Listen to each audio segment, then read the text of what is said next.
What's up, y'all? This is a little video I'm starting. It is for my 87 Trans Am that I picked up from a buddy of mine out of a field that has sat in for about 20 years or so. Throughout this video, I'm gonna be, showing little updates, little uploads of me fixing it up more and more whenever I get the time and chance to do it. So far, I'm not too crazy into it, like crazy modifying, but just doing a little bit of stuff here and there. So hopefully y'all enjoy this video. Like, subscribe. I'll just keep it updated.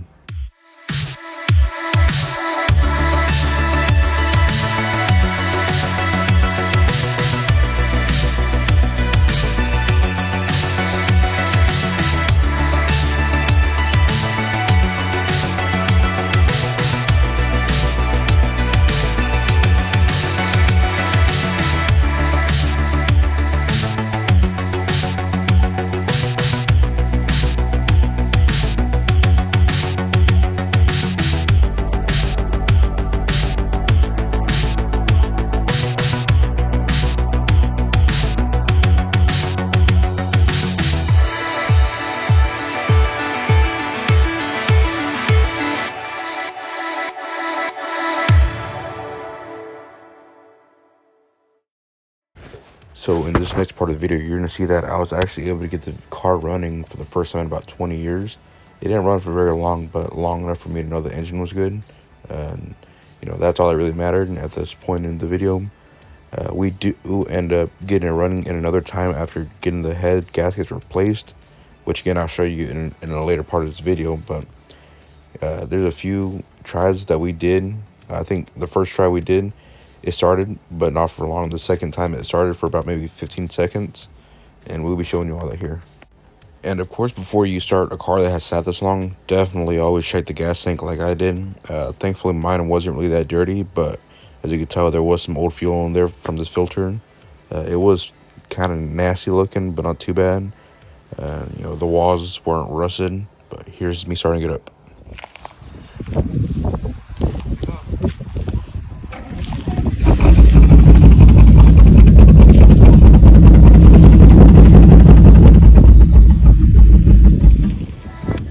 In this part of the video, you're going to see me clean out the engine bay. And then I went ahead and took the valve covers off and the intake to inspect it. And you see a bunch of carbon buildup. Here I am just test fitting the intake along with the valve covers and the new carburetor, just 600 CFM. I took the old heads off just because the old owner said the head gaskets were bad and they couldn't stop getting it to overheat. So here are the heads, and here is the engine without the heads. And I went ahead and got some new Pro head gaskets. They were just a stock thickness, nothing fancy, but I went ahead and got some 416 heads that I got from a shop here in Midlothian, Texas called Well Cylinder Heads. The heads are pretty nice. They had 3-angle valve job. They were cleaned. I also went ahead and got some new rockers, rods, lifters, and a new oil pressure setting unit. And here I'm showing you the bolt pattern and torquing pattern of the head gaskets when you go to put them in. Always put in new head studs, but here's me starting the car for the first time in a while.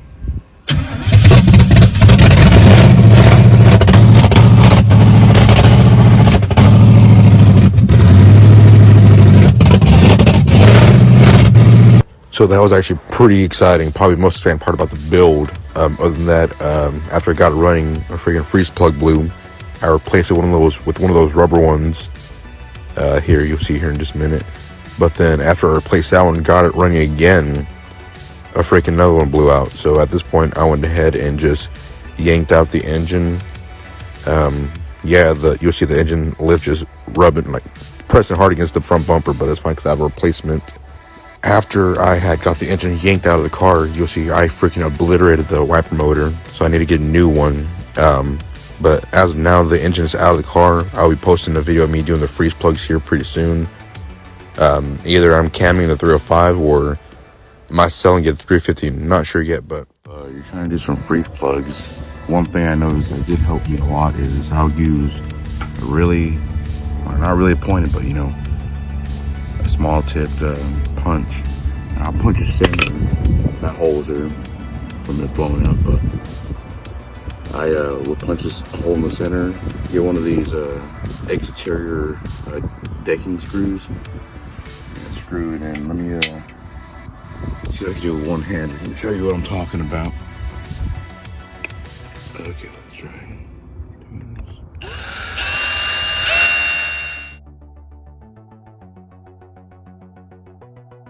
On some of these that were really stubborn and hard to get out, I would get a socket that's just big enough to fit in there and punch it out.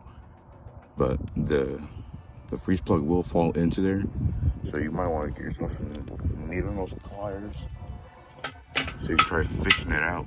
You know, I used a flathead to catch a little bit of it and pull it back up. I'm gonna try beating this out and I'll show y'all how it looks or how it worked. So beating it out with that socket and the hammer actually seemed like the way to go for these really stubborn ones. So like I said, this is one thing you gotta be careful with. It will fall in like this. What I do is I'll put it on its side like that. Try grabbing one of these pliers, get at an angle like that as well. And then kind of pry it out just a little bit like this. So what I'm actually doing is I'm grabbing like this here. I'm not showing y'all, but kind of hard to do with one hand, especially without a sand, and kind of just keep wiggling it and beating it on the lip of there. And here, there, see? Comes out of that dirty hole. First I'm doing a freeze plug, so I mean, it's not too hard, just kind of annoying when you get the really stuck ones. And if you're doing this in a car, I'd highly recommend definitely yanking the engine out. But if you can't, you know, definitely do what you can.